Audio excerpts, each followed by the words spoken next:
사무엘상 30장 7절부터 15절까지의 말씀. 이 계시의 말씀을 봉독할 때에 살아계신 하나님의 음성 꼭 들으시기 바랍니다.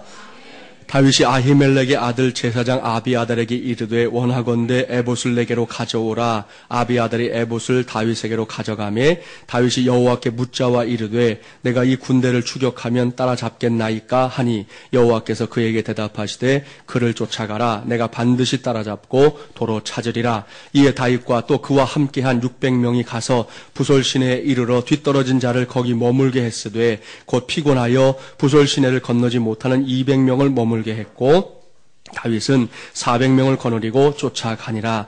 무리가 들에서 애굽 사람 하나를 만나 그를 다윗에게로 데려다가 떡을 주어 먹게 하며 물을 마시게 하고 그에게 무화과 뭉치에서 뗀 덩이 하나와 건포도 2송이를 주었으니 그가 밤낮 사흘 동안 떡도 먹지 못하였고 물도 마시지 못하였음이니라. 그가 먹고 정신을 차리매 다윗이 그에게 이르되 너는 누구에게 속하였으며 어디에서 왔느냐 하니 그가 이르되 나는 애굽 소년이요 아말렉 사람의 종이더니 사흘 전에 병이 들매 주인이 나를 버렸나이다.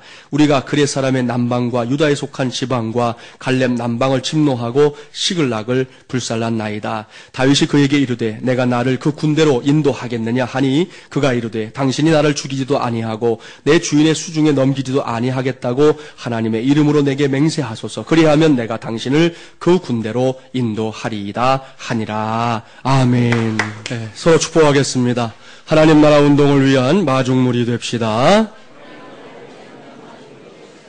하나님을 힘입어 삽시다. 그것이 위기 극복의 비법입니다. 할렐루야. 네, 오늘은 하나님 나라 운동을 위한 마중물이 되자 17번째 시간입니다. 오늘은 몰입으로 세워가는 복된 인생이라는 제목으로 하나님의 말씀을 전하도록 하겠습니다. 오늘 우리 교회는 매우 중요한 사역을 코앞에 두고 있는 주일을 맞이했습니다. 그것은 이미 광고해 드린 대로 제2차 특세를 감당하는 것입니다. 2012년도 사순절의 시작인 돌아오는 수요일이에요. 2월 22일 수요일부터 부활주일 전날인 4월 7일 토요일까지 우리 교회는 이제 40일 동안 새벽을 깨우며 하나님 앞에서 부르짖어 기도하는 시간을 가지려고 합니다. 오늘은 이렇게 중요한 사역을 앞두고 있다는 현실에 대해서 저도 여러분도 직시하면서 이 시간 우리 모두에게 주시는 말씀에 함께 귀를 기울이시게 되기를 바랍니다. 본론에 들어가기 전에 제가 오늘 여러분에게 꼭 소개할 중요한 개념이 하나 있습니다. 그것은 말씀의 제목에 언급된 이 몰입이라고 하는 단어입니다. 물론 여러분에게 이 단어가 그다지 생소한 단어는 아닐 것입니다. 우리말 사전에 따르면 몰입이 뭐냐? 깊이 파고들거나 빠지는 거. 그게 몰입이다. 그렇게 정의해 놓았어요. 이것이 여러분이 알고 있는 이 몰입이라는 단어의 뜻일 것입니다. 하지만 오늘 저는 이 단어의 더 깊은 의미를 여러분에게 먼저 말씀드리려고 합니다. 이 몰입을 영어로 말하면 flow인데요. 이 단어를 학문적으로 정의한 사람이 있습니다. 그는 시카고 대학의 미하이 칙센트 미하이라고 하는 교수님인데요. 이분의 책이 우리나라에 여러 권 번역 출판되어 있습니다. 기회가 되면 그중에서 한 권 정도는, 특별히 우리 젊은이들은 한 권 정도는 좀 사서 읽으면 참 좋겠다 하는 그런 생각을 갖고 있습니다. 그중에 한 권을 소개하면 몰입, 미치도록 행복한 나를 만난다라는 책이 있어요. 이 책을 보면 칙센트 미하이 교수가 이 플로우를 우리의 삶과 연결해서 해석하기 위해 얼마만큼 시간을 보냈는 줄 아십니까? 무려 30년 이상을 그 일에 다 쏟아부었다는 것을 확인할 수 있습니다. 거의 한평생을 바쳐서 몰입에 대해서 연구를 했다고 해도 과언이 아니지요. 이 미하이 칙센트 미하이 교수에 따르면 몰입이란 뭐냐? 어떤 행위에 깊이 빠져들어서 시간의 흐름이나 혹은 공간, 나아가서는 자기 자신에 대한 생각까지도 새까맣게 잊어버리게 될 때 바로 그럴 때를 일컫는 심리 상태가 몰입, 이 플로우다. 그렇게 정의하고 있습니다. 이것이 오늘 우리가 주신 말씀을 해석하는 틀로 삼고자 하는 몰입이에요. 이러한 몰입은 성경에서도 찾아볼 수 있어요. 사도 바울이 삼층천에 올라갔다 온 체험을 하고 나서 남겨놓은 고백이 있는데 그 고백이 딱 통합니다. 바울은 당시의 체험을 고린도 후서 12장에 남겨놓았습니다. 그런 그 체험적인 고백에서 말하기를 자신이 몸 안에 있었는지 몸 밖에 있었는지 알지 못하였다라고 고백하고 있거든요. 한번 그 증거를 볼까요? 찾아보겠습니다. 고린도 후서 12장 1절부터 4절 신약 299쪽입니다. 신약성경 299쪽 고린도후서 12장 1절부터 4절 말씀만 관심을 가지시고 봉독해 보도록 하겠습니다. 299쪽 1절부터 4절 봉독합니다. 무익하나마 내가 부득불 자랑하노니 주의 환상과 계시를 말하리라. 내가 그리스도 안에 있는 한 사람을 아노니 그는 14년 전에 셋째 하늘에 이끌려 간 자라. 그가 몸 안에 있었는지 몸 밖에 있었는지 나는 모르거니와 하나님은 아시느니라. 내가 이런 사람을 아노니 그가 몸 안에 있었는지 몸 밖에 있었는지 나는 모르거니와 하나님은 아시느니라. 그가 낙원으로 이끌려가 말로 표현할 수 없는 말을 들었으니 사람이 가히 이르지 못할 말이로다. 아멘. 할렐루야. 참으로 놀라운 고백 아닙니까? 그가 몸 안에 있었는지 몸 밖에 있었는지 나는 모르거니와 하나님은 아시느니라 고백합니다. 바로 이런 상태, 이것이 오늘 제가 여러분과 함께 집중적으로 생각해 보려고 하는 몰입입니다. 이러한 예는 오늘날 우리 주변에서도 얼마든지 찾아볼 수가 있어요. 네덜란드에서 아주 규모가 큰 지역 건강 센터를 책임지고 있는 정신의학자 이 마르텐 데브리스라고 하는 분이 자신이 좋아하는 일을 할수록 더욱 행복할 수 있다 하는 명제를 강하게 시사하면서 중요한 사례를 한 가지 보고했습니다. 당시 병원 당국에서 이 EMS라고 하는 방법이 있는데요. Experience Sampling Method예요. 경험 추출법이라고 불려지는 이 방법으로 환자들이 하루 종일 어떤 일을 하고 어떤 생각을 하고 어떤 느낌을 받는지 그것을 조사했습니다. 그 병원에는 12년이 넘도록 심한 정신분열증을 앓고 있는 한 여인이 있었는데요. 이 심각한 정신질환을 앓으면 사람들이 좀 다 그러잖아요. 머리도 좀 산만하게 하고 있고 감정도 무디기가 이를 데 없는 그런 여인이었습니다. 의료진은 2주일의 EMS 조사를 통해서 그 여인이 딱 2번 만족해하는 것을 알아냈습니다. 그것은 2번 다 그 여인이 손톱을 다듬고 있을 때 그때 이 여인이 만족하더라는 거예요. 의료진은 그 여인이 손톱 다듬기 전문가에게 공식적으로 배울 수 있는 기회를 만들어 주었습니다. 그 여인은 그 강의를 열심히 듣고는 얼마 안 가서 병원 안에 있는 다른 환자들의 손톱을 도맡아서 다듬어 주기 시작했습니다. 그렇게 그 여인은 손톱 다듬기에 몰입하는 동안 자신감을 회복했고요. 집중력도 길렀습니다. 마침내 그 여인은 정신분열증에서 벗어나서 12년 만에 새 사람이 되었습니다. 사회에 복귀했습니다. 더욱 놀라운 것은 그 여인이 손톱 다듬는 이 미용 전문가로 개업을 한 지 1년도 못 돼서 생활의 기반을 튼튼하게 잡을 수 있었다는 것입니다. 사랑하는 마중물이란 가족 여러분, 이것이 몰입입니다. 또한 몰입을 통해 얻게 되는 위대한 유익입니다. 교회 안에서도 이러한 몰입을 경험할 때가 있습니다. 오늘 교회에서 있었던 실화입니다. 담임 목사님이 이렇게 예배 인도를 하신 것 같아요. 예배 인도하다 보면 찬송을 부르잖아요. 찬송가 주는 나를 기르시는 목자요. 지금 우리 찬송으로 하면 570장을 이제 목사님이 앞에서 인도하고 있었습니다. 그 찬송가 가사 다 아시잖아요. 1절 주는 나를 기르시는 목자요. 나는 주님의 귀한 어린 양이죠. 2절 예쁜 새들 노래하는 아침과 노을 비끼는 고운 황혼에예요. 그죠? 3절 못된 짐승 나를 해치 못하고 거친 비바람 상치 못하리. 이게 이제 제대로 된 가사입니다. 그렇죠? 목사님께서 1절 찬양을 부르시다가 아마도 그날 그 찬양이 목사님의 큰 은혜가 되었던 모양이에요. 서서히 찬송하는 일에 더 깊이 몰입하시더니 급기야 2절과 3절을 이렇게 부른 것이죠. 2절 못된 새들 노래하는 아침과 노을 비끼는 고운 황혼에 이렇게 불렀어요. 그러니까 여러분처럼 성도들이 빵 터졌죠. 그런데 이미 찬송에 몰입해버리신 목사님은 성도들이 왜 그러는지도 잘 모르고 계속해서 찬송을 부르는 거예요. 예쁜 짐승 나를 해치 못하고 거친 비바람 상치 못하리. 그렇게 불러가지고 성도들 모두가 함께 웃음바다가 되었다고 그래요. 이 이야기를 제가 보면서 보니까 성도님들은 목사가 실수하는 걸 좋아하는 것 같아요. 목사가 실수해야 뭐 이렇게 좀 거기서 뭐 건질 게 있다고 생각들을 하시는지 아무튼 그런 모양이에요. 그런가 하면 제가 알고 있는 한 교회의 구역 예배에서는 이런 일도 있었습니다. 구역 식구들이 한 자리에 모여서 예배를 드리게 되었는데요. 구역 식구 중에 이제 한 사람이 대표 기도를 맡게 됐습니다. 마침 그 구역에서 가장 연세가 많으신 할머니 집사님이 대표 기도를 하게 됐는데 처음에는 뭐 이런저런 기도 제목을 가지고 열심히 기도를 하셨어요. 그런데 갑자기 말문이 막혔는지 꿀먹은 봉오리처럼 더 이상 말을 하지 않는 거예요. 그 시간이 잠깐이었으면 괜찮은데 조금 길어졌습니다. 그러니까 구역 식구들 가운데 이제 기도 이렇게 하고 있다가 키득키득 하는 소리가 들려온 거죠. 그러자 잠시 후에 할머니가 다시금 입을 열고 기도했는데 이렇게 기도했다는 거잖아요. 하나님 아버지, 처녀들이 웃어요. 혼내주세요. 그렇게 기도했다는 거예요. 이번에도 뭐 한바탕 폭소가 터져 나왔습니다.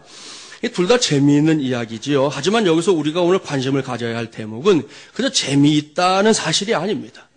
우리가 관심을 가져야 할 것은 목사님께서 비록 실수하긴 했지만 그래도 그렇게 아무것도 모를 만큼 찬송의 은혜에 깊이 몰입되었다는 바로 그 사실이 중요하다는 거예요.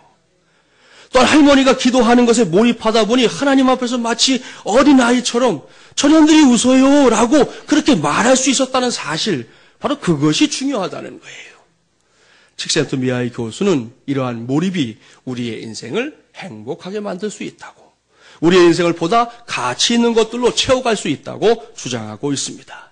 오늘은 바로 그러한 몰입, 이 플로우의 관점에서 우리에게 주신 말씀을 해석하려고 합니다. 이 시간에 주신 말씀 하나하나 살펴보면 주인공인 다윗이야말로 제가 말씀드리고 싶어하는 이 몰입의 대가인 것을 확인할 수 있습니다. 그 증거가 오늘 주신 말씀인데요. 이 말씀을 묵상해 보니까 적어도 두 가지 면에서 다윗이 이 몰입의 사람이었다는 것을 확인할 수 있었습니다. 첫 번째로 다윗은 하나님께 몰입하며 기도했던 사람이었습니다. 본문을 보세요. 지난 시간에 말씀드린 대로 오늘도 저는 사무엘상 30장 말씀을 본문으로 삼았습니다. 지난 시간에 우리는 다윗이 처했던 위기에 관한 말씀을 집중적으로 살펴봤습니다. 망명한 다윗과 그 수하들이 블레셋의 군대가 되어서 어쩔 수 없이 이스라엘 군대와 함께 싸우기 위해서 전쟁터에 참전했던 거 기억하시죠? 다행히도 그 일에 하나님의 은혜가 임했지 않습니까? 하나님의 도우심으로 다윗과 그 수하들은 자신의 동족들에게 칼을 겨누지 않아도 되는 큰 은혜를 입고 다시금 자신들의 거친 시글락 성으로 돌아오게 되었습니다. 거기까지는 아무런 문제가 없었는데 이게 웬일입니까? 시글락 성에 도착하니 성이 불타버렸어요. 그 성에 살고 있었던 다윗의 가족들 물론이고 수하들의 가족들까지 몽땅 다 아말렉 족속의 포로가 되어서 끌려가 버리고 말았습니다. 이런 상황 속에서 다윗이 하나님을 바라봤다는 거 기억하시죠? 여호와를 힘입고 지난주에 설명을 드렸어요. 힘입는다는 게 뭐예요? 문제를 끌어안고 여호와 하나님 안으로 들어가는 것입니다. 문제를 다 끌어안고 다른 데 가서 문을 두드리는 것이 아니라 하나님 앞에 가서 문을 두드리며 하나님 안으로 들어가는 거, 그것이 바로 여호와 하나님을 힘입는 것이라고 말씀을 드렸어요. 그리고는 용기를 냈지요. 부하들을 독려했습니다. 그 다음에 이어지는 말씀이 오늘 본문이에요. 본문 7절과 8절 말씀 함께 봉독해 볼까요? 7절 8절입니다. 다윗이 아히멜렉의 아들 제사장 아비아달에게 이르되 원하건대 에봇을 내게로 가져오라. 아비아달이 에봇을 다윗에게로 가져가매 다윗이 여호와께 묻자와 이르되 내가 이 군대를 추격하면 따라잡겠나이까 하니 여호와께서 그에게 대답하시되 그를 쫓아가라. 내가 반드시 따라잡고 도로 찾으리라. 아멘. 할렐루야. 사랑하는 마중물이란 가족 여러분, 이 말씀을 잘 보십시오. 이 말씀이 바로 다윗이 하나님께 몰입하며 기도했던 사람이었다는 증거입니다. 여기서 우리는 다윗이 사울 왕과는 분명히 다른 사람이라는 것을 확인할 수 있어요. 사울 왕에 대해서도 나름대로 알고 있는 것이 많으시지요. 그는 이스라엘의 초대 왕이었습니다. 그에게 임했던 하나님의 은혜, 말로 다 헤아릴 수 없는 것들이었습니다. 그런데도 사울 왕은 위기의 상황 속에서 자신을 세워주신 하나님을 찾는 둥 마는 둥 그렇게 하고 말았습니다. 기껏 한다는 짓이 뭐였습니까? 신접한 여인을 찾아가서 잠시 그 여인의 힘을 빌려 두려움을 해결하려고 했던 거, 그것이 사울 왕이었습니다. 참으로 깝깝한 인생이지요. 그러나 다윗은 이러한 사울과는 완전히 다른 사람이에요. 펼쳐놓으신 말씀을 보세요. 다윗 역시 위기를 만났습니다. 그런데 그 위기 앞에서 다윗이 무엇을 하고 있느냐는 거예요. 그는 기도하고 있습니다. 그렇습니다. 다윗은 제일 먼저 기도함으로 하나님을 찾고 있던 것이죠. 그것도 아주 구체적인 방법으로 하나님을 찾고 있습니다. 오늘 성경을 보니까 다윗이 제사장 아비아달에게 에봇을 가져오게 했다고 기록합니다. 에봇이 무엇인지 아십니까? 에봇은 당시에 이 제사장들이 입던 의복이 있었는데 그 의복 중에서 제일 바깥쪽에 입는 우리식으로 말하면 조끼 형태의 의복이에요. 그게 에봇입니다. 그러면 왜 에봇을 가져오라고 했을까요? 그것은 그 에봇 안에 우림과 둠밈이라고 하는 것을 통해서 하나님의 뜻을 찾는 도구가 들어있었어요. 그것을 위해서 에봇을 가져오라 명했던 것입니다. 이것은 출애굽기 28장에 기록되어 있는 하나님의 말씀 그대로를 다윗이 준행하고 있는 증거입니다. 이 모두가 다윗이 하나님께 몰입하며 기도했던 사람이었다는 증거입니다. 사랑하는 여러분, 다윗은 이런 사람이었습니다. 사울처럼 제멋대로 하나님의 뜻을 구하거나 스스로 하나님의 뜻을 알고 있다고 착각하며 경솔하게 행동하는 그런 사람이 아니었습니다. 그는 매사에 하나님을 찾되 하나님의 방법대로 하나님께서 말씀하신 대로 하나님을 찾는 몰입의 사람이었다는 말씀입니다. 그러니 하나님께서 어찌 이러한 다윗에게 침묵하시겠습니까? 다윗이 에봇을 가져다 놓고 하나님의 뜻을 물었지요. 시글락성을 폐허로 만든 이 아말렉 족속을 지금 우리가 추격해야 될지 말아야 될지를 하나님께 물었습니다. 그러자 하나님께서 아주 명백하게 대답하셨어요. 그를 쫓아가라. 내가 반드시 따라잡고 도로 찾으리라. 아멘. 할렐루야. 보십시오. 하나님께서 확실하게 응답해주고 있습니다. 지금 당장 쫓아가라 말씀하십니다. 그러면 그들을 따라잡게 되는 것은 물론이고요. 잃어버렸던 모든 거, 빼앗겼던 모든 거 도로 찾게 될 것이라고 분명하게 말씀하고 있습니다. 사랑하는 마중물제란 가족 여러분, 이것이 하나님께 몰입하며 기도했던 사람 다윗이 받은 확실한 하나님의 응답입니다. 그러니 이것이 얼마나 신바람 나는 일입니까? 이제는 오늘은 물론이고 다가오는 특세와 우리의 생애가 다가도록 기도하며 살게 될 저와 여러분의 삶 속에도 이렇게 확실하고 분명한 응답이 함께하기를 주님의 이름으로 축복합니다. 이렇게 복된 삶을 지속하기 위해서 우리가 해야 할 것은 다른 것이 아닙니다. 앞서 말씀드린 대로 다윗처럼 하나님께 몰입하며 기도하고 부르짖는 사람들이 되는 것입니다. 그렇게 간절함으로 하나님을 찾는 것, 그리하면 하나님께서도 중단 없이 우리에게 응답하실 줄 믿습니다. 할렐루야. 지난 금요 기도회 때 우리 강 목사님이 이제 말씀을 전했어요. 그러나 강 목사님이 아주 쉼없이 강조했던 것 딱 한 가지예요. 하나님을 믿는다고 하는 사람들이 기도하지 않고 하나님이 뭘 이루어 주시기를 기대한다든지, 하나님의 교회가 하나님 앞에 기도하는 것 없이 부흥을 기대하고 뭔가를 잘 감당하는 능력 있는 교회가 되기를 기대한다는 것은 그것은 착각이라는 거예요. 지나간 수천 년의 역사 속에 실제로 그랬습니다. 기도하지 않은 백성들이 하나님께 쓰임받은 적이 없어요. 기도하지 않은 나라가 하나님의 나라가 된 적이 없어요. 기도하지 않은 교회가 하나님의 뜻을 이룬 적이 지나간 역사 속에 단 한 건도 없다는 것이죠. 그렇다면 저와 여러분이 지금 이 시대에 어떤 마음을 가지고 신앙생활을 해야 되겠습니까? 오늘도 여러분 피곤한 몸 다 뒤로 하고 여기까지 달려오셨어요. 우리가 예배하고 있어요. 앞으로 우리 기도하자고 말하고 있어요. 여러분 안에는 과연 얼마만큼의 간절함이, 하나님을 향한 간절함이 있는지 이 시간에 점검을 해보시고 거기에 있어서 저와 여러분이 몰입을 선택할 수 있는 하나님의 종들이 꼭 되시기를 바랍니다. 여기서 저는 김학규라고 하는 형제가 쓴 글을 하나 소개해 드릴 거예요. 제목은 하나님의 도움을 구하는 기도입니다. 잘 들어보세요. 내가 오래전에 군대 생활을 할 때 독사에게 물릴 뻔한 적이 있었습니다. 그 당시 나는 위병소에서 혼자 야간 보초를 서고 있었습니다. 이상하게도 교대 시간이 훨씬 지났는데도 근무자가 오지를 않는 것이었습니다. 가을밤에 보름달이 둥그렇게 떠있는 깊은 밤이었습니다. 여기저기에서 풀벌레들이 소리가 들리고 고요한 정막이 흐르고 있었습니다. 아무리 기다려도 근무자가 안 나오자 나는 철모를 쓴 채 둥그런 나무 의자에 앉아서 이런저런 생각을 하고 있었습니다. 그런데 너무도 피곤하여 갑자기 잠이 쏟아지기 시작했습니다. 나는 잠깐 돌담 벽에 기대어 깊은 잠에 빠지고 말았습니다.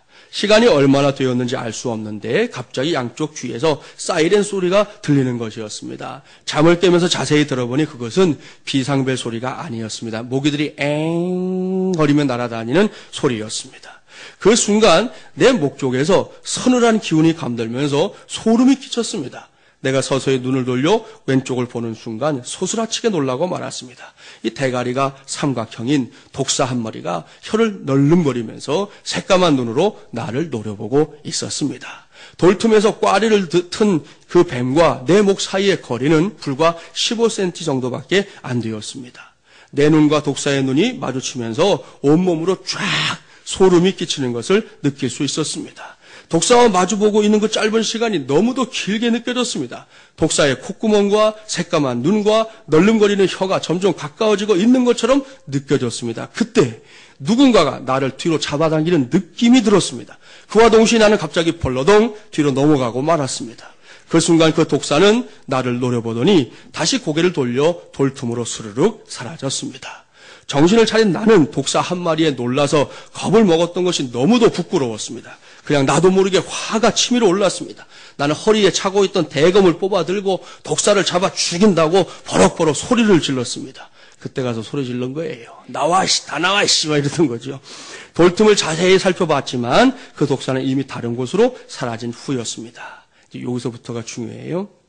정기 휴가를 나와서 독사에게 물려 죽을 뻔했던 이야기를 식구들에게 하자 외할머니께서 정색을 하시며 나를 쳐다보았습니다. 그리고 그날이 언제였는지를 물었습니다. 내가 그날과 그 시간을 정확히 말했더니 외할머니는 깜짝 놀라면서 하나님이 너를 살리셨다라고 소리를 지르셨습니다. 외할머니는 그날 밤 2시경에 갑자기 가슴이 뛰고 불안해져서 군대에 있는 외손자에게 무슨 일이 생길 것만 같은 느낌이 강하게 들었다는 것입니다. 그래서 외할머니는 무릎을 꿇고 하나님의 도움을 구하는 기도를 날이 밝도록 했다는 것입니다. 아무래도 너는 하나님의 종이 되어야 할 것 같구나. 하나님이 내 생명을 건져주신 것이야 라고 말하면서 외할머니는 주름진 눈가에 고인 눈물을 보이셨습니다. 외할머니의 기도 덕분에 독이 바짝 오른 독사에게 목을 물릴 뻔한 위기를 면할 수 있었던 것입니다. 지금도 그 일을 생각만 하면 간담이 서늘해질 때가 있습니다. 가을에는 독사의 독이 충만하여 목을 물릴 경우 생명을 잃을 확률이 높다고 합니다. 아마도 그때 내가 조금만 머리를 움직여 독사에게 목을 물렸다면 군대의 위병수 앞에서 저는 사망하고 말았을지도 모릅니다. 그러나 하나님께서 이 모양 저 모양 불신자들이나 청소년들에게 복음을 전하는 도구로 사용하시기 위하여 내 생명을 건져주셨습니다. 그 하나님의 은혜를 생각하면 너무도 고맙고 감사할 뿐입니다. 그런 글입니다. 할렐루야. 사랑하는 여러분, 갑작스러운 불안함에 사로잡혀서 하나님을 찾고 찾았던 이 외할머니의 몰입기도 이게 중요한 거예요. 여러분 그 소식을 들은 것도 아니잖아요.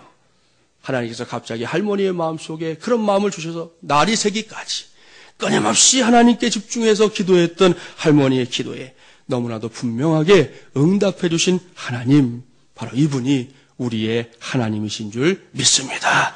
그렇습니다. 하나님은 어제나 오늘이나 앞으로도 변함없이 자신에게 몰입하며 도움을 구하는 자들의 기도를 들어주십니다. 그렇게 몰입하며 기도하는 이들을 위해 크고 작은 기적들을 일으켜서 친히 응답해 주시는 분인 줄 믿습니다. 저는 돌아오는 수요일 새벽부터 시작되는 제2차 특세가 바로 저와 여러분에게 있어서 하나님께 몰입하며 기도하는 복된 시간이 되기를, 그래서 우리도 놀랍고 위대한 응답을 체험하게 되기를 주님의 이름으로 간절히 축원합니다. 그렇습니다. 다윗처럼 불안하고 힘들 때마다 부탁합니다. 낙심부터 하지 마십시오. 그때는 우리 모두가 하나님께 몰입할 수 있는 아주 좋은 기회입니다. 하나님이 지금 나한테 기회를 주시는구나. 여러분, 신앙생활 연륜을 자랑하는 분들 있잖아요. 이제 막 시작한 분도 계실 것이고, 나는 5년 됐다, 10년 됐다, 20년 됐다, 30년 됐다, 40년 됐다, 이런 분들 저도 만나봤어요. 그런데 여러분, 그 긴 세월 자랑하기 전에 정말 우리가 자랑해야 할 거, 내가 그런 믿음 생활하는 기간 동안 단 한 번이라도 오늘 성경에 말씀하는 것처럼 하나님께 몰입하며 기도해 보았는지, 여러분 그것을 물어야 된다는 거예요. 내 신앙생활의 연륜 속에 정말 하나님 외에는 아무것도 보이지 않는 그런 상태로 하나님 앞에 기도해 봤던 적이 있는지 있다면 그분은 행복자라고 믿습니다. 미처 그런 시간을 갖지 못하셨습니까? 좋은 기회가 왔어요. 이번 기회에 우리가 그렇게 하나님을 찾고 찾아보자는 말씀입니다. 그리하면 하나님께서는 우리 모두에게 다윗에게 응답하신 것처럼 귀하고 복된 응답으로 함께 하실 줄 믿습니다. 여러분, 어차피 다른 데서 도움을 구한다는 거 별로 의미 없지요. 때때로 소위 힘 있는 사람들 의지해 볼 때가 있지만 그 결과가 그다지 좋지 않을 때가 더 많지 않습니까?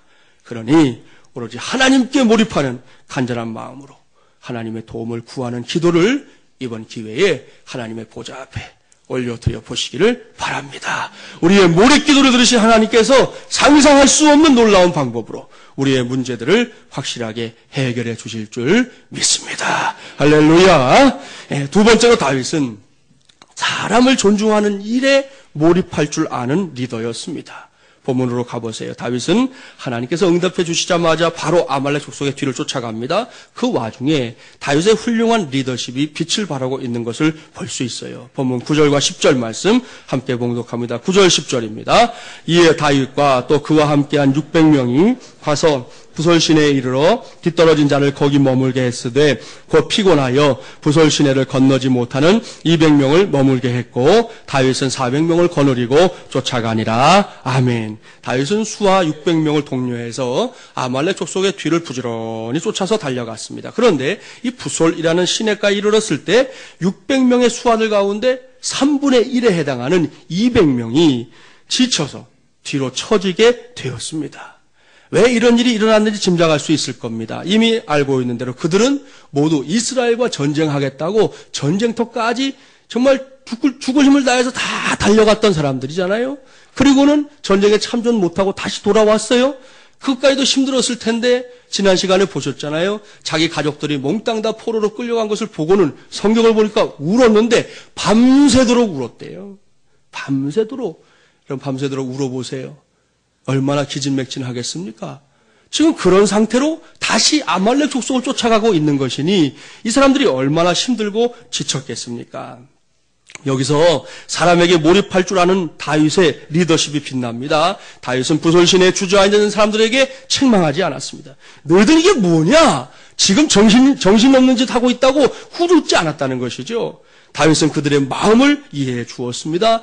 분명히 이렇게 말했을 거라 생각해요. 너희들이 얼마나 피곤한지 나는 너무나 잘 안다. 그러니 너희들은 이곳에 남거라. 내가 가서 너희들의 가족들까지 모두 다 되찾아올 것이다. 알겠느냐? 분명히 그렇게 말했을 거예요. 이렇게 말하는 다윗을 보면서 그 수하들이 너무나 황송한 마음을 가지지 않았겠습니까? 왜요? 어쨌든 주군이잖아요. 주군의 배려가 그들의 마음을 틀림없이 감동시켰을 것이라고 믿습니다. 결국 그들의 마음에 더욱 큰 충성심을 갖게 했겠지요. 이것이 사람을 존중하는 일에 몰입할 줄 알았던 다윗의 훌륭한 리더십 가운데 하나입니다. 우리도 이러한 다윗의 리더십을 배워야 합니다. 무엇보다 자신의 입장보다는 다른 사람의 입장에 서보는 거 늘 훈련하셔야 돼요. 자기 입장 위에 서는 거는요, 훈련 안 해도 이건 전 자동이에요. 자기를 위하는 건 아주 쉬워요. 문제는 상대방의 입장에 서는 것. 요건 훈련이 필요한 대목이라는 것입니다. 그러면 결코 상대방을 쉽게 폄하할 수 없습니다. 상대방에 대해서 이러쿵 저러쿵 소위 말하는 뒷담화 할 일이 없어지는 것이죠. 매우 조심스러워집니다. 상대방을 이해하게 되고 나아가서는 그를 품을 수 있는 넉넉함도 갖게 되는 것이지요. 이렇게만 할 수 있다면 우리 모두는 참으로 훌륭한 리더라고 일컫기에 부족함이 없는 사람들이 될 수 있을 것입니다. 영어에서 이해한다는 단어 여러분 다 아시잖아요. understand이라고 하는 이 단어가 아주 재미있는 단어 아닙니까? 이 under, 이해한다는 게 뭐냐? 아래에서 stand, 쓴다 그런 의미란 말이죠. 이해라고 하는 것은 위에 올라서는 건 이해가 아니에요. 내가 위에서 한번 볼까? 여러분 이것은 이해한다는 뜻이 아니에요. 그 사람의 서 있는 자리에 내려가서 그래 아래에서 위를 보려고 하는 그런 마음이 바로 이해한다라는 단어의 의미라는 것입니다. 여기서 수학 공부를 잠깐 하겠습니다. 자, 5 빼기 3이 뭐예요? 어이구, 굉장한 실력이에요. 아주 훌륭하게 맞히셨어요. 맞습니다. 입니다. 우리 마중물이랑 가족들의 수학 실력이 아주 일치월장하고 있어요. 자, 그러면요. 2 더하기 2는 몇이에요? 아, 그것도 맞추셨네. 잘하셨어요. 오늘 점심으로 닭볶음탕 드시고 가시기를 바랍니다. 자, 이것은 일반적인 수학이에요. 이제부터는 마중물 예람식 수학 공부를 다시 합니다. 자, 먼저 5 빼기 3이 얼마요? 2. 자, 이것을 우리 교회에서는 이렇게 합니다. 어떤 오해라도 3번을 생각하면 이해할 수 있다. 할렐루야. 아시겠죠? 자, 따라서 합니다. 어떤 오해라도 3번을 생각하면 이해할 수 있다. 할렐루야. 예, 우리 마중물 예람식 수학이에요. 아시겠죠? 자, 2 더하기 2가 몇이었어요? 4였죠. 마찬가지. 우리 마중물 예람식 수학에서는 이해와 이해가 모이면 사랑이 된다. 아시겠죠? 자, 따라합니다. 이해와 이해가 모이면 사랑이 된다. 할렐루야. 예, 하나도 안 어렵죠? 예, 꼭 기억하십시오. 그렇습니다. 우리는 살아가면서 다른 사람을 오해할 때가 있는가 하면 내가 오해받을 때도 있습니다. 그런데 오해는 대개 잘못된 선입견이나 편견 그리고 이해의 부족에서 생기는 거잖아요. 그런데도 이런 오해가 쌓이고 쌓이면 나중에는 매우 잘못된 결과를 가져오기 일쑤입니다. 이것은 결코 하나님께서 기뻐하실 일이 아니지요. 하나님의 마음을 아프게 할 일이라는 것이에요. 따라서 우리 모두는 이 점에 대해서만큼은 반드시 이 마중물 예람식 수학을 배우게 되기를 바랍니다. 그 수학을 잘 적용해서 저도 여러분도 사람을 존중하는 일에 몰입할 줄 아는 그런 예수님의 사람, 예람들이 되시기를 간절히 바랍니다. 그리할 때 하나님께서는 저와 여러분 우리 모두에게 귀한 동역자들을 붙여주시는 복으로 역사하실 줄 믿습니다. 그런 마음을 담아 옆 사람을 축복합니다. 당신은 참 이해심이 많군요. 일부에도 작게 하시더니 옆에 계신 분이 이해심이 많지 않은 모양이네요.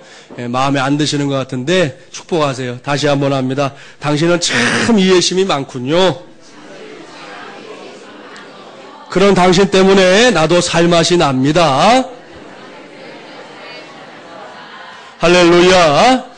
이어지는 말씀도 보세요. 이번에도 사람을 존중하는 일에 몰입할 줄 아는 리더인 다윗이 다시 한번 그 리더십을 멋지게 발휘합니다. 다윗은 힘겨워하는 200명의 부하들을 부솔 시내에 남겨두고요. 나머지 부하들이 끌고 계속해서 아말렉 족속의 뒤를 쫓아가고 있는 중입니다. 그런데 그 들판에서 다윗 일행이 한 사람을 만났잖아요. 자, 본문 11절부터 13절 함께 봉독합니다. 11절부터 13절입니다.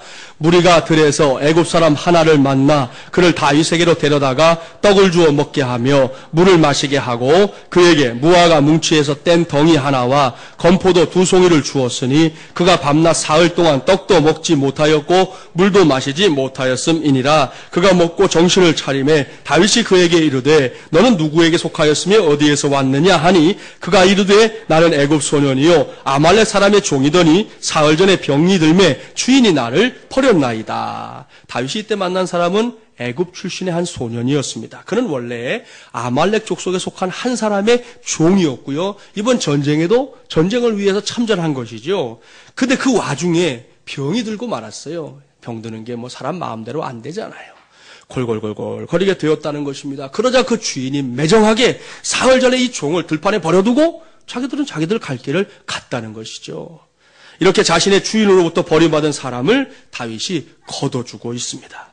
먹을 거, 마실 거 주었습니다. 이 애굽 사람은 들판에서 사경을 헤매다가 비로소 정신을 차리게 되었습니다.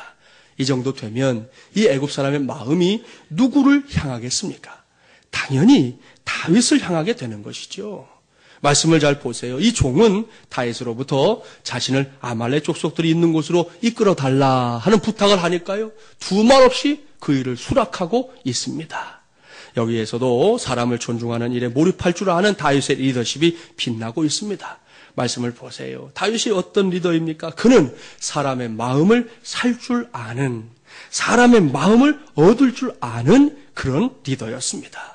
사랑하는 마중물제랑 가족 여러분, 이것이 매우 중요합니다. 인간은 사회적 동물이다. 많이 들어보셨죠? 이 말은 인간이라는 존재 자체가 결코 홀로 살 수 없다는 의미지요. 따라서 인간은 언제나 이 무리를 져서 한 사회를 이루며 살게 되어 있습니다. 그러다 보면 그 사회 속에서, 그 공동체 속에서 많은 일들이 일어나게 되는데, 이때 가장 좋은 리더는 그 공동체에 속한 구성원들의 이 마음으로부터 지지받고 마음으로부터 동의를 얻어낼 수 있는 그런 사람이어야 한다는 말씀이지요. 그렇습니다. 그저 힘으로 상대방을 조종하는 리더는 좋은 리더가 아닙니다. 똑바로 해, 엄포하고 그렇게 한다고 해서 그게 좋은 리더가 아니라는 거예요. 자신이 가진 직분이나 권력으로 상대방을 억압하는 거 좋은 리더 아닙니다. 진짜 좋은 리더는 함께 동역하는 사람들의 이 마음을 얻을 줄 아는 사람이 진짜 좋은 리더지요. 그리고 그렇게 사람들의 마음을 얻게 되면요, 그 사람들은 이제 자신들의 리더가 생각하는 거, 꿈꾸는 거, 이루고자 하는 것들에 대해서 그 모든 것을 자연스럽게 자기의 몫으로 받아들입니다. 통하지 않을 때는 각자의 것이었는데 마음이 통하고 나면 저 리더가 하고자 하는 게 이것이구나. 나도 그것을 하고 싶구나 하는 마음을 저절로 가지게 된다는 것이죠.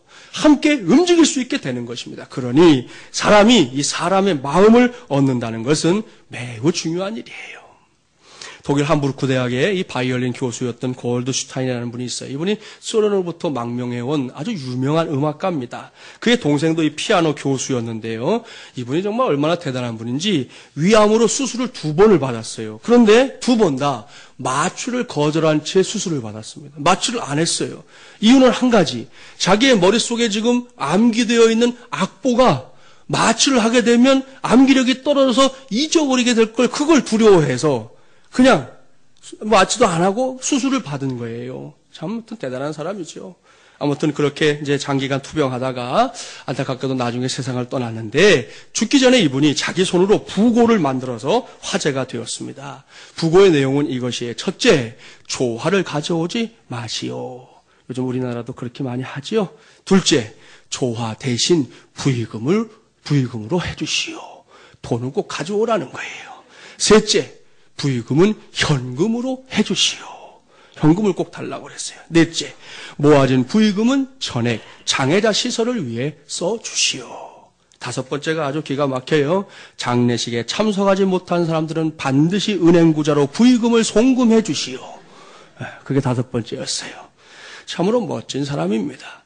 골드슈타인은 생전에 자기가 연주했던 그 음악보다 더 멋지고 더 아름답게 자신의 인생을 마무리했던 것입니다. 여러분, 이 부고장 받은 사람들의 마음이 움직였을까요? 안 움직였을까요? 움직였죠. 5만 원 하기로 한 사람이 10만 원을 했어요. 10만 원 하기로 한 사람이 20만 원을 했어요. 너무 많은 액수가 모아져 갔고요. 그분이 원했던 그 장애인 시설에 큰 힘이 되었다는 것입니다. 사랑하는 마중물리란 가족 여러분, 이제는 저와 여러분이 이렇게 좀 사람을 존중하는 일에 몰입할 줄 아는 것을 통해서 사람들의 마음을 움직일 수 있는 그런 하나님의 사람들이 되기를 축복합니다. 그래서 우리 모두가 하나님의 영광을 위한 이 경주에서 꼭 면류관의 주인공들이 되기를 주님의 이름으로 축복합니다. 여기까지 저는 오늘 주신 말씀을 중심으로 몰입으로 세워져가는 인생, 복된 인생이라는 제목으로 하나님의 말씀을 전했어요. 오늘 말씀을 시작하면서 설명했던 몰입 떠올리세요. 몰입이란 어떤 행위에 깊이 빠져들어서 시간의 흐름이나 공간, 심지어 자기 자신까지도 잊어버리게 되는 그런 상태, 그럴 때를 일컫는다 그랬습니다. 다가오는 수요일 새벽부터 시작되는 제2차 특세가 바로 그러한 몰입을 체험하는 기도의 시간이 되기를 간절히 바랍니다. 다윗처럼 말입니다. 그런 심정으로 새벽을 깨우며 이곳에 와서 기도할 때도 스스로 외치시라는 것이죠. 동창아 밝았느냐? 우린 벌써 기도한다. 이렇게 외치며 부르짖는 나의 몰입기도, 우리의 몰입기도가 특세 기간 내내, 그리고 그 이후에도 우리의 삶 속에서 놀라운 응답으로 그 열매를 맺게 될 줄 믿습니다. 다음은 사람을 존중하는 일에 몰입하는 것이에요. 이번 특세 기간 동안 그저 나만을 위해 기도하는 속 좁은 마중물리란 가족들은 한 분도 없게 되기를 바랍니다. 지난 주간 중에 목장 신방 했지 않습니까? 어느 집사님 가정에 갔는데 지난 주간에 이제 외곽에 계신 목장을 신방했어요. 근데 이 집사님이 평소에 이제 집 가까운 곳에 새벽 기도를 다니시는 분이에요. 그런데 그날 그런 고백하시는 거예요. 그동안은 그저 기도하러 새벽에 나가가지고는 자기 기도만 했다는 거예요. 자기 기도만. 자기 기도만 해도 그거 바빠가지고 오고 그랬는데, 이번에 이제 우리 그대로 실명을 다 아시니까 황 집사님 기도 제목을 이제 알게 되고, 또 친구 중에 또 특별히 기도가 필요한 친구가 있었대요. 그래서 새벽 기도 나가가지고 이분들을 위해서 열심히 기도하는데 그게 그렇게 기쁘더라는 거예요. 그래서 나만을 위해서 기도하던 그런 기도와는 전혀 다른, 질이 다른 체험을 하는 거예요. 야, 정말 이렇게 누군가를 위해서 기도한다는 것이 이런 것이구나라는 것을 새삼스럽게 깨닫고 너무 기뻤다고. 그렇게 얘기해서 강 목사님하고 둘이서 같이 은혜를 나누는 그런 시간을 갖게 되었습니다.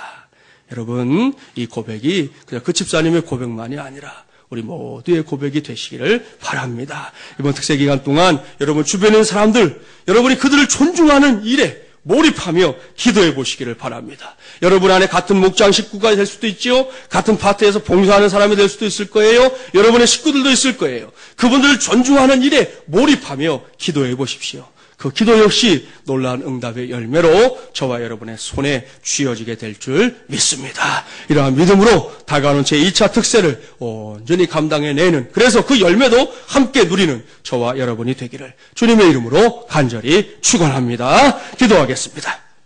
하나님 아버지 감사합니다. 오늘도 하나님의 종들을 불러주시고 특별히 오늘 주신 말씀에 귀를 기울이게 하셨습니다.